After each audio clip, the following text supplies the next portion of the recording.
ஓம் கணபதியே போற்றி.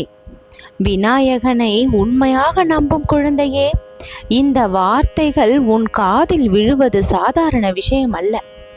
நீ இந்த உரையை இப்பொழுது கேட்க ஆரம்பித்திருக்கிறாய் என்றால் உன் வாழ்க்கையில் நீண்ட நாட்களாக காத்திருந்த ஒரு விஷயத்தை பற்றி இப்பொழுது நான் உன்னிடம் பேச விரும்புகிறேன். ஆனால் அந்த செய்தி என்ன என்பதை உடனே நான் சொல்லப் போவதில்லை. ஏனென்றால் அந்த செய்தியை புரிந்து கொள்ளும் முன் உன் வாழ்க்கையில் நீ கடந்து வந்த பாதையை நீயே ஒரு முறை திரும்பி பார்க்க வேண்டும். நீ அழுத நாட்கள் இருந்ததா? யாரிடமும் சொல்ல முடியாமல் மனதுக்குள் கஷ்டப்பட்ட நாட்கள் இருந்ததா? எல்லாம் முடிந்துவிட்டது என்று நினைத்த நேரம் இருந்ததா? அந்த நேரங்களிலும் நீ விநாயகனை விட்டுவிடாமல் இருந்ததால் அதுதான் உன் உண்மையான பக்தியின் முதல் அடையாளம். இன்று அந்த பக்தியை நான் எப்படி பார்த்தேன்? உன் வாழ்க்கையில் வரப்போகும் மாற்றத்திற்கு முன்பாக நான் அனுப்பும் அறிகுறிகள் என்ன? ஏன் சில கதவுகள் மூடப்பட்டன? ஏன் சில மனிதர்கள் உன்னை விட்டு விலகினார்கள்? எல்லாவற்றையும் ஒன்றாக புரிந்து கொள்ளப் போகின்றாய்.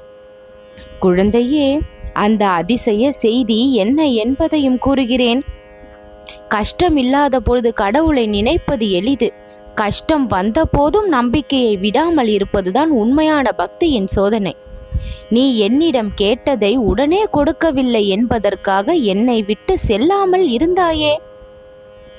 உனக்கு புரியாத பாதையிலும் என்னை நம்பி நடந்தாயே. உன்னை யாரும் புரிந்து கொள்ளாத நேரத்தில் கூட விநாயகர் இருக்கிறார் என்று மனதிற்குள் சொல்லிக் கொண்டாயே. அந்த நம்பிக்கையை நான் பார்த்தேன் குழந்தையே. 7 குணநலன்களை ஒன்றாக நீ வைத்து கொள்ள வேண்டும். கஷ்டத்தில் மனிதன் எப்படி வாழ வேண்டும் என்று சொல்கிறேன். இந்த 7 குணநலன்கள் உனக்குள் எப்பொழுதும் இருக்கும்படி பார்த்துக்கொள். நேர்மை, பொறுமை, நன்றி, பிறருக்கு தீங்கு செய்யாத மனம், தன்னம்பிக்கை, மன்னிக்கும் குணம், இறைவன் மீது நம்பிக்கை. ஒவ்வொன்றுக்கும் ஒரு சிறிய வாழ்க்கை உதாரணம். உன்னை காயப்படுத்தியவன் போலே நீ மாறாதே. உன்னை ஏமாற்றியவன் போல நீ மாறாதே. உன்னை மதிக்காதவன் போல நீ பிறரை மதிக்காமல் இருக்காதே. உனக்கு நடந்த தவறு உன் குணமாக மாறக்கூடாது. இதுதான் நான் விரும்பும் பக்தியின் அழகு. நான் கேட்டது ஏன் நடக்கவில்லை? என் வாழ்க்கை ஏன் இப்படி இருக்கிறது? நான் நல்லவனாக இருந்தும் ஏன் இத்தனை கஷ்டம் எனக்கு? குழந்தையே, சில நேரங்களில் நீ கேட்பதை விட பெரிய ஒன்றுக்காக உன்னை கடவுள் ஆயத்தப்படுத்துவதால் அந்த தாமதம் என புரிந்து கொள்ள வேண்டும். அதிசய செய்தி என்று கூறுவது நம்பிக்கையை ஊக்குவிக்கும் ஆன்மீகத்தின் அறிகுறி. அது நீ எதிர்பாராத ஒரு நல்ல செய்தி. நீண்ட நாட்களாக பேசாத ஒருவர் மீண்டும் உன்னிடம் வந்து பேசப் போகிறார்.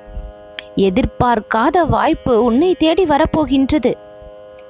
அப்படியே நின்று போன விஷயம் ஒன்று மீண்டும் உயிர்ப்பெடுக்கும். மனதில் நீண்ட நாட்களாக இருந்த குழப்பம் தெளிவாகும். சரியான மனிதரை சரியான நேரத்தில் சந்திக்க போகிறாய். ஒரு பிரச்சனைக்கு எதிர்பாராத தீர்வு கிடைக்கும். இனி என்ன செய்வது என்ற நேரத்தில் ஒரு வழி தோன்றும். அதிசயம் என்றால் வானத்தில் இருந்து ஏதோ விழ வேண்டும் என்பது இல்லை. சில நேரங்களில் நீ முடியாது என்று நினைத்த இடத்தில் ஒரு வழி திறப்பதே அதிசயம். நீ இழந்துவிட்டாய் என்று நினைத்த நம்பிக்கை மீண்டும் உன் மனதில் பிறப்பதே அதிசயம். குழந்தையே, 2 மணி நேரம் என்று நான் ஏன் சொல்கிறேன் தெரியுமா? உன் வாழ்க்கையில் 2 மணி நேரத்திற்குள் கட்டாயமாக ஏதாவது நடக்கும் என்று பயமுறுத்துவதற்காக அல்ல. இந்த 2 மணி நேரத்தை ஒரு நம்பிக்கையின் நேரமாக எடுத்துக்கொள். இந்த 2 மணி நேரத்தில் உன் மனதை அமைதிப்படுத்து. உன் பழைய பயத்தை என்னிடம் ஒப்படைத்து விடு. உன்னை காயப்படுத்தியவர்களை மன்னிக்க முயற்சி செய்.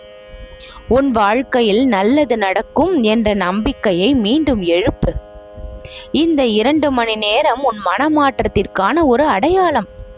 அதன் பிறகு வரும் செய்தி எதுவாக இருந்தாலும் அதை நிதானமாகவும் தெளிவாகவும் எதிர்கொள். குழந்தையே, உன்னை விட்டு சென்ற ஒவ்வொருவரையும் பிடித்து அழாதே. உன் வாழ்க்கையில் நிரந்தரமாக இருப்பதற்காக சிலர் வரவில்லை. அவர்கள் உனக்கு ஒரு பாடம் கற்றுக் கொடுக்க வந்திருக்கலாம். சில கதவுகள் மூடப்பட்டதால் நீ தோற்றுவிட்டாய் என்று நினைக்காதே. விநாயகன் சில கதவுகளை மூடும் பொழுது உனக்கு தெரியாத மற்றொரு கதவுக்கான பாதையை உருவாக்கி கொண்டிருந்தேன். வாழ்க்கைக்கு 10 கட்டளைகள் தேவை. இனி எப்படி வாழ வேண்டும் என்று தெரிந்து கொள். 1. பொய் சொல்லாதே. 2. உன்னால் முடிந்த உதவியை செய். 3. பிறருடைய வாழ்க்கையை பார்த்து பொறாமைப்படாதே. 4. கோபத்தில் முடிவு எடுக்காதே. 5. கஷ்டத்தில் நம்பிக்கையை இழக்காதே. 6. உன்னை காயப்படுத்தியவரை போல நீ மாறாதே. 7. கிடைத்த சிறிய நன்மைக்கும் நன்றி சொல். 8. உன் முயற்சியை நிறுத்தாதே. 9. இறைவனை நினைத்து செயல்படு. 10. நல்ல மனிதனாக இருப்பதை ஒரு பொழுதும் கைவிடாதே. குழந்தையே, நீ இத்தனை நேரம் என்னோடு இருந்திருக்கிறாய். அதனால் உன்னிடம் ஒன்றை மட்டும் நான் சொல்ல விரும்புகிறேன். உன் வாழ்க்கையில் எல்லாம் உடனே சரியாகிவிடும் என்று நான் பொய்யான வாக்குறுதி கொடுக்கவில்லை. ஆனால் கஷ்டம் வந்தாலும் நீ உடைந்து போகாமல் இருக்க வேண்டும். மனிதர்கள் மாறினாலும் உன் நல்ல குணம் மாறக்கூடாது. சூழ்நிலை மாறினாலும் உன் நேர்மை மாறக்கூடாது.